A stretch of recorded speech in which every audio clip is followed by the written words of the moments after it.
I just had a real nice visit with my sister Cindy, who was here with her husband for the weekend from Phoenix. And here's a picture of my family. That's my mom, my dad, her husband, and then that's her and I on the far right of the picture. Now, I had my stroke in April of 2011, and I was home by May, before my 40th birthday.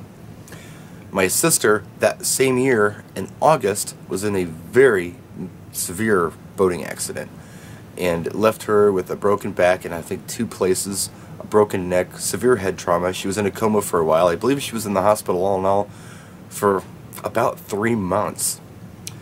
She speaks slower now. She walks very slow. Both of her legs are weak. Her right arm is weak, but her left arm, all of the nerves seem to be severed from it. There's absolutely no activity there. So, I'm not the most messed up kid in my family. Having said that, my poor parents, I mean, wow, they had a terrible 2011 on one hand. But on the other hand, hey, we all survived. I'm the youngest, she's the oldest, there's 2 in the middle. So we told the 2 in the middle to wrap themselves in bubble wrap no matter where they go from now on. Anyway, I had some advice for my sister. I gave it to her. I don't know if she took it or not. Just through my recovery, there were some things that she was talking about that kind of caught my attention. I thought I'd share them with you. She talked about muscle spasms in her left arm, the one that doesn't seem to do anything, how they really bother her. Now, a lot of people don't like the spasms. I see people talking about spasms on the Young Stroke Survivors Facebook page. But I think they're good. And let me tell you why.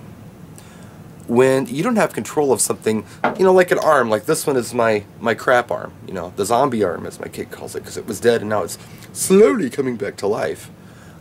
When I got spasms in this arm, what I try to do is focus my brain on where those spasms are happening. It's almost like a target, and I try to hold the muscle when it flexes. I did it with my leg in the hospital. One night my leg was just going crazy, my right leg, and I couldn't sleep. So I thought, well, let's see if I can hold that muscle, and that means that I've got some control. I mean, I figure if the muscle's flexing, there's still something going on in it. Of course, all the healthcare providers said, oh, no, that means nothing, it just happens. No, don't listen to them. Never listen to them. I tried to hold that muscle. I did it all night. It took me a while to figure out, you know, what button to push in my brain to hold that contraction. But I'd hold it as long as I could, then I'd release it. And then I'd try again, I'd hold it, and I'd release it. I just kept doing that all night. The next day, my leg went straight up in the air. So I think when you have those spasms sometimes, it almost gives your brain a target to aim for. So if you're spasming in your arm, for instance, try to hold it. See if you can, and it might take a while. It took me, probably 20 minutes to a half hour when I was trying to do it in the hospital with my leg. Sometimes it takes longer. I haven't had a spasm in my arm for a while, and I'm hoping for spasms to come back because, again, it seems to give the brain a target to hit. And once it has a target to hit, you know, maybe you can retrain your brain to control some muscles. Also, you know, the shoulder thing, I've shown that before. She has shoulder, but her arm just hangs, doesn't do anything.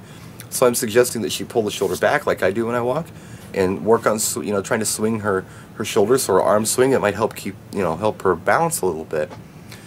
And it's one of those things where, you know, she really didn't say much and her husband was kind of hounding her, listen to your brother. But I think these are kind of things that she's going to want to do on her own in private. She doesn't want to do it in front of anybody, and I totally understand that too. Anyway, click vlog for ya today. We'll get more videos out later on this week. Thanks for watching, and hang in there.